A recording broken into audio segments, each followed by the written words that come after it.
Conmoción en Países Bajos. Un periodista especializado en investigaciones criminales se encontraba el miércoles entre la vida y la muerte, tras haber sido herido de bala un día antes en Ámsterdam. El ataque contra Peter R. de Vries causó indignación entre los habitantes de la capital neerlandesa. De burgemeester zei het gisteren al. El alcalde lo dijo muy bien ayer. Es un héroe nacional. Alguien que se levanta contra la injusticia simplemente hace cosas muy buenas. Es un periodista de investigaciones criminales que hace ruido hasta que la gente escucha. Y creo que Países Bajos lo necesita por mucho tiempo más. Wij hebben hem nog heel lang nodig.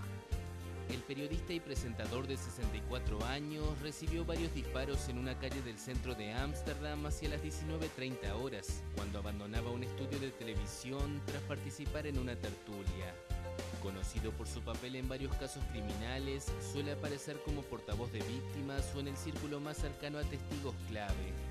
Durante su carrera ha recibido varias amenazas de muerte. Se ha cometido un crimen contra un periodista y este crimen es un atentado a nuestros valores fundamentales, a la libertad de prensa. Según el jefe de la policía local, 3 personas han sido detenidas y entre ellas se encuentra el presunto autor de los disparos.